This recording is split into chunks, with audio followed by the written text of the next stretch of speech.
குற்றாலம் மேல் பகுதியில் வெள்ளத்தை கண்காணிக்கும் வகையில் நவீன கேமரா மற்றும் சென்சார் அலர்ட் பொருத்தும் இடங்களில் அண்ணா பல்கலைக்கழக குழு ஆய்வு மேற்கொண்டு வருகின்றனர்.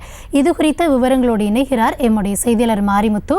வணக்கம் மாரிமுத்து, இந்த குழு என்ன மாதிரியான விஷயங்கள் எல்லாம் ஆய்வு மேற்கொண்டிருக்கிறார்கள்? விரிவான விவரம். அதாவது தென்காசி மாவட்டம் மேற்கு தொடர்ச்சி மலைப்பகுதியில் அமைந்துள்ள குற்றால அருவிகளில் சுற்றுலா பயணிகள் வருகை என்பது அதிகமாகவே காணப்படும். இந்த சுற்றுலா பயணிகள் குறிப்பாக குற்றால அருவிகளில் குளித்துவிட்டு செல்வது வழக்கம்.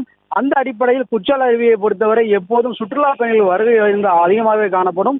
இருப்பினும் இந்த பகுதிகளில் அவ்வப்போது வெள்ள நீர், அதாவது அடிக்கடி தண்ணீரின் அளவு திடீரென அதிகரிக்கும், வெள்ள நீர் ஏற்படும். அவ்வப்போது அந்த வெள்ள நீர் காரணமாக கடந்த சில நாட்களுக்கு முன்பு கூட அஸ்வின் என்ற சிறுவன் ஒருவர் வெள்ளநீர் அடித்து செல்லப்பட்டார்.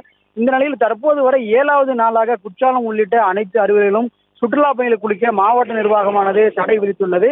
இந்த நிலையில் அதாவது வெள்ள காலங்களில், மழை காலங்களில் தண்ணீரின் அளவை கண்காணிப்பதற்கு பல்வேறு கட்ட பணிகளையும் முயற்சிகளையும் தற்பொழுது மாவட்ட நிர்வாகம் முன்னெடுத்துள்ளது.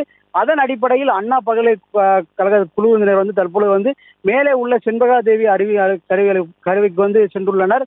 அந்த பகுதியில் நவீன கேமரா, அதாவது செண்பகா தேவி அதன் மேலுள்ள பகுதிகளில் கேமரா பொருத்தும் வகையில் அந்த கேமரா மூலம் தண்ணீரின் அளவை சுமார் குறிப்பிட்ட 10 நிமிடம் ஆகும். அதாவது செண்பகா தேவி மேலே இருந்து குற்றாலம் மெயின் அருவிக்கோ அல்லது பழைய குற்றால அருவிக்கோ 5 அருவிக்கோ அங்கிருந்து தண்ணீர் செல்வதற்கு ஒரு 10 நிமிடத்திலிருந்து 15 நிமிடம் ஆகும். அந்த நிமிடத்திற்குள் அவற்றை கண்காணிக்கும் வகையில் ஒரு நவீன கேமராவும், அது போன்ற சென்சார் மூலம், அதாவது தண்ணீரின் அளவு கூடும்போது சத்தத்தின் மூலம் ஒளிபரப்பக்கூடிய சென்சார் ஒளிகள் பொருத்தக்கூடிய அந்த பணிகளும் எவ்வாறு மேற்கொள்ளலாம் உள்ளிட்ட பல்வேறு பணிகளை எந்த இடங்களில் அதை பொருத்தலாம் என்று ஆய்வு செய்வதற்காக தற்பொழுது அந்த குழுவானது மேலே சென்றிருப்பதாக தகவல் வெளியாகியுள்ளது.